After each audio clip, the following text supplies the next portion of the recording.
video on the channel today where you have for my predicted team for the game versus Wolves. It's a massive game for both clubs. I've listened to Steve Bruce's press conference and I know pretty much who's injured and stuff, but it already got announced before, so there is some big injury blows in Fabian Shaw and Andy Carroll. But we'll go through my predicted team, and I've made like a first half, the squad that I think he'll start with and the squad that you'll have to use if things aren't going right. Anyways, leave a like to the video, subscribe to the channel if you haven't already, follow my social links in the description, it would mean a lot. Anyways, let's have a look at what I've predicted for the game versus Wolves. So this is my predicted team for the game versus Wolverhampton Wanderers. 5 at the back formation, like what we've been playing recently against Manchester United and Chelsea. In goal, Martin Duvabka, big up on him getting a new 6-year deal. Absolutely great for the club and his future at Newcastle United. Right back to Edlin. Didn't think he had a great game against Chelsea, but I think he'll stay there, and he did make that crucial block, so fair play to him. 3 centre backs now. Obviously Fabian Shaw is injured, which is just not, it's not good, is it? He's one of our best players. So Paul Dummett for me will return to the team. Maybe Federico Fernandez, but I think Steve Bruce has favoured Paul Dummett a bit more than Federico Fernandez. I think it'll be Clark on the right, even though he's a left-footed centre back. Jamal Lascelles in the middle. Paul Dummett on the left, and then left wing back Jetro Willems.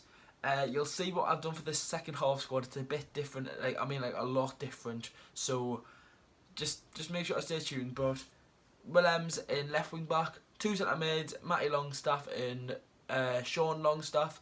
I think for the West Ham game, you might want to drop one of them for Isaac Hayden. Not because Isaac Hayden's brilliant and just walked back into the team. The reason being is because you don't want to overrun them. You don't want them playing week in, week out and getting absolutely knackered. If they're absolutely fine for the game, fair play them.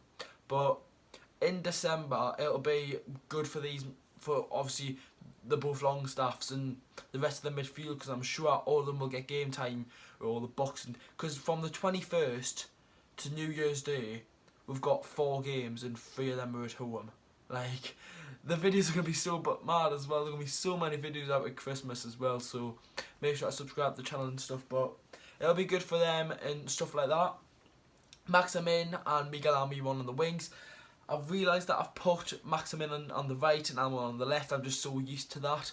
But recently Steve Bruce has been playing it differently. He's been playing Maximin on the left and Almiron on the right. For me, why? Almiron isn't the type of player to keep on cutting back, because if you cut back, if the player knows that you're stronger on your left foot for Miguel Almiron, he's not going to let you cut back, and he's just going to win the ball every single time. So for me, the formation that you can see on screen is what I want to see with the 2 wingers on each side. Joelinton up top, and as you might see from the thumbnail, Dwight Gale's on there. Let's show the second team now. So I'm going to flip through there. This, if it's not going right for me, if it's not going right, we've got to bring off one of our centre-backs and bring on Dwight Gale. It changes the full game if you do that. It changes everything in the whole game, right? You've got Dwight Gale up top. It gives Joelinton a lot more support. If Joelinton's getting isolated in the first half and the defenders are loving life against him, and then they see him with support next to him and Dwight Gale coming on, they'll think, oh shit. Connor Cody will be thinking, oh shit, they've got 2 attackers coming on now and they've got the wingers coming in. We've got to drop back a bit more, and it'll not allow them to go on the counter attack a lot more, which I think we do need to do. The only changes for me, I've taken Paul Dummett out, kept Kevin Clark in, Willems left back, and put Dwight Gale up front as a 4-4-2. That's if it's not going right.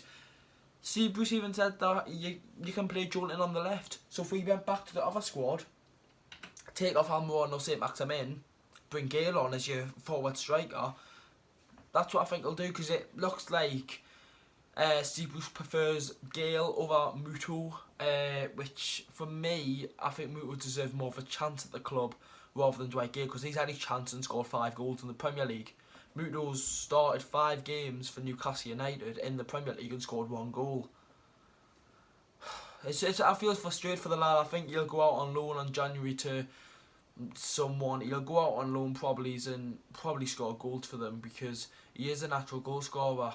Not being for Newcastle though, so that is my predicted team. Do you agree with my second half team? If things are going right, you bring Dwight Gale on, bring off one of the centre backs, show a bit more commitment going up top, because we are the lowest scoring team in the league, and that's shit to see when you've spent 20 million on Almo on, 20 million on St Maximin, and 40 million on Jonathan.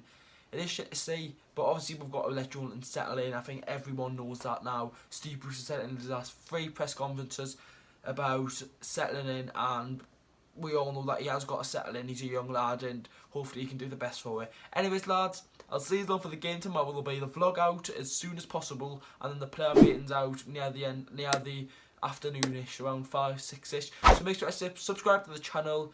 Yeah, lads, I'll see you in the next one. Game tomorrow. Away the lads.